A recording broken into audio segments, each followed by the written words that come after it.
إخواني المسلمين في مشارق الأرض ومغاربها، السلام عليكم ورحمة الله وبركاته. Kí Ọlọ́run bá wa ṣe àlékún dáadáa fún gbogbo àwa tí a ń jẹ́ mùsùlùmí. Ní àárín ìṣẹ́jú kan, ọ̀rọ̀ tí a fẹ́ sọ ni ọ̀rọ̀ tí ń lọ lórí ọ̀rọ̀ àdúrà wa Mas'ud yasalunak, pẹ̀lú gbogbo tí ó ṣẹlẹ̀ àti gbogbo tí ń lọ. Alákọ̀ọ́kọ́ ń bẹ ni wípé ọ̀pọ̀lọpọ̀ àwọn èèyàn wọ́n ń mú àwọn sọ́nù wá. Ó ti bá wọn in yasunnuna illa dhanna wa inna dhanna la yughni min al-haqqi shay'an. Èrò ló ń kálukú ń rò, àmọ́ tí ń yàtọ̀ sí wákíù. Òun ni wípé ọ̀pọ̀lọpọ̀ ẹlòmíín wípé bàbá Mudiru ni wọ́n ní kí àbá yasalunaka ó máa take apology. Bàbá Mudiru ní sọ wípé kò gbọdọ̀ lọ sí kóòtù. Ó di méjì. Ẹlẹ́ẹ̀kẹta ni pé bàbá Ibn Mudiru náà ní rán wọn gbogbo iṣẹ́ tí wọ́n ń jẹ́. Mẹ́tẹ̀ẹ̀ta àwọn lèmi kàn fẹ́ kílíà lérí ẹ̀ wípé kò sí bí wọ́n ti wà láyé, gbogbo tí ó bá ṣẹlẹ̀ inú sẹ̀mí ayé yóò ṣẹlẹ̀. Gbogbo eléyìí Ọlọ́run kádàrá pé yóò wáyé náà ni. Gbogbo tó bá sì wáyé ó padà lọ iná ni pẹ̀lú yọ̀ǹda Ọlọ́run àti yọ̀ǹda Nábì. Lérí eléyìí insha Allahul Karim gbogbo ẹ̀ ó parí tí ó sì lójútùú, tí àgbọ́ra ẹni yé àti gbogbo tí Ọlọ́run fi yanjú nǹkan tí fi parí tí píìsì ó fi wà, Ọlọ́run ó ṣe pẹ̀lú ògo Ọlọ́run.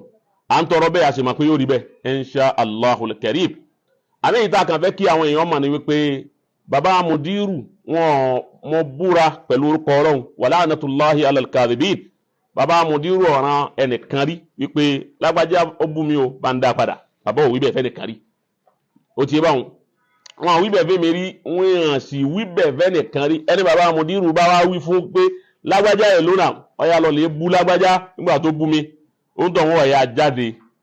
Àwa ni à ń gẹ́gẹ́ bí ọmọ kéwú àti ìfẹ́ àfà tá a ní sí wọn, ìfẹ́ tá a ní sí àfà wa ní tá a bá rí nǹkan kan tó fẹ́ tàbùkù wọn làbí sáré máa jáde wípé ẹnìkan ò ní fàbùkù kan àfà wa. Àwọn olóṣèlú náà kú máa ṣe bẹ́ẹ̀. Tábàdé ni ọba fẹ́ fàbùkù kan ọ̀gá wọn tí wọ́n ń gbowó lọ́dọ̀ rẹ̀. Ó ti yé báwọn. Àwọn náà ó dìfẹ́ǹdì ọ̀gá wọn.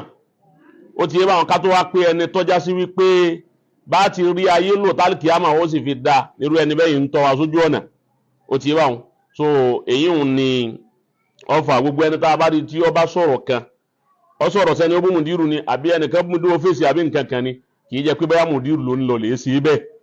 Ó ti yé báwọn. Bóníkálùkù bá ti ní tara ẹ̀ sí lóníkálùkù ń ṣe. Ẹlòmíín bẹ tó yẹ pé Ọlọ́run yọ̀ǹda fóun náà tóun náà nífẹ̀ẹ́ Mudiru bẹ́ẹ̀, àmọ́ Ọlọ́run ò bòun ní yọ̀ǹda, kò sí tara wípé ara lè máa ta, àmọ́ ìtara nílé má gbé kó lè ibi ọ̀hún ó ṣe báyìí.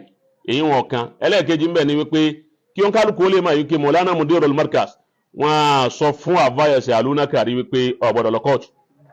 Ẹlẹ́ẹ̀kejì Maulana Mudirul Markaz wọn á sọ fún àbá yasalunaka wípé ó gbọ́dọ̀ take apology.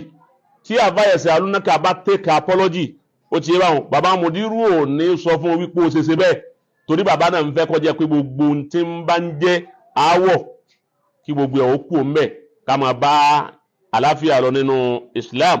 Nígbà tó jásí pé kìí ṣe irú ojú ọ̀nà yìí ni bàbá náà fi ilẹ̀ fún wa, kìí ṣe irú ojú ọ̀nà yìí ló fi lé wa lọ́wọ́ pé ká máa tọ̀. Ayàbàrà síbẹ̀ náà níbẹ̀ yẹn bá sì yà sí, tí ó bá yàtọ̀ bá rí wípé ibi tó ń lọ yìí kò fẹ́ jọ tí àgbé lọ́wọ́ àfi kí wọ́n tètè padà.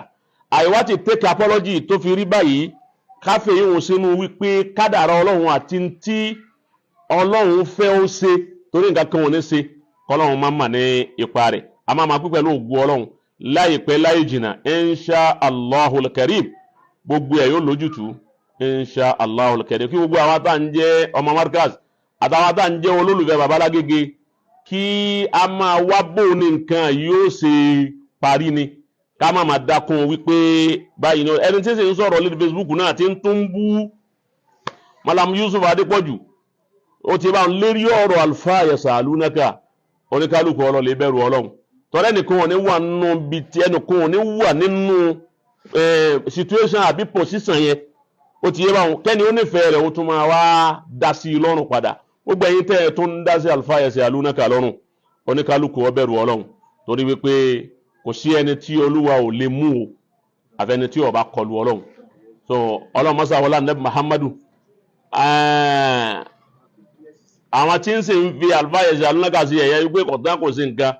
Ó ti yé báwọn, anabi la tus'ir shamatata bi akhika fa yu'afi Allahu wa yabtalika wọ́n tó bá bẹ́ẹ̀ nìkan sí ẹ̀yẹ́ wípé ọlọ́run mú èmi máa ń sọ fún wọn wípé ẹni tó lọ́lọ́run mú yàn ta lẹni tí ó mú wọ̀ ọ ti bá bọ́lọ̀ ń bá ti wá mú yàn kò bá dáa torí bọ́lọ̀ ń bá mú yàn àtúnjú yàn lẹ̀ bí yàn bá bẹ̀ àmọ́ bí èṣù bá mú yàn òun ò ní ju yàn lẹ̀ ọlọ́run ọba tí ìṣàánú ọlọ́run ó ṣàánú gbogbo wa albarkola muhammadu rasulullah ọlọ́run ó jẹ́ kí gbogbo olójútu yóò jẹ́ kí gbogbo ọ lọ bó ti yẹ kó lọ yóò sì jẹ́ kí òpin rẹ̀ láìpẹ́ yóò jẹ́ kí gbogbo ọ yanjú tí gbogbo ọjọ́ máa gbégbé àlàáfíà ní gbogbo àyè tá a bá wà. Wassalamu alaikum wa rahmatullahi wa barakatuh.